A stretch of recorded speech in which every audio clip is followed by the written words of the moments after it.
Welcome to our tutorial about the Extend Surface tool in Inventor Fusion. Let's begin by creating a sketch on the XY plane. Activate the Draw command. I'll create a shape, a line here, now an arc, and let's close my profile. Stop sketch. Let's activate the Patch tool now on the Surface panel. Select the region, and let's click OK. So here's our surface.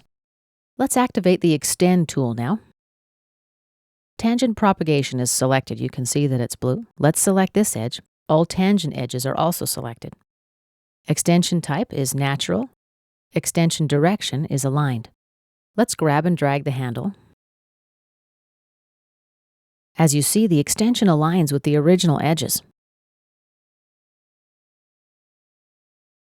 Let's try the non-aligned option.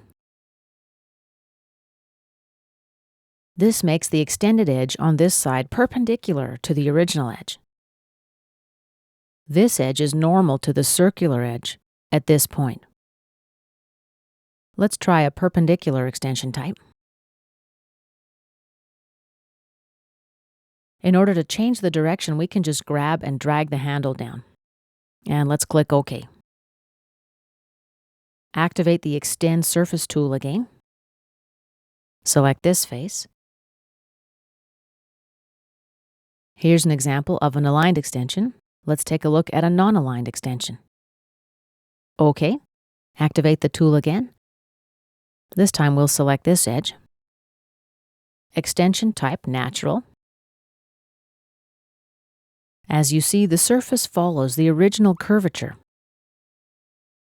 Let's change the type to perpendicular. And we just manipulate the extension length and the direction using the handle right in the graphic area. The last option we have here is tangent. As you see now, the extended surface is tangent to the original surface. Let's click OK.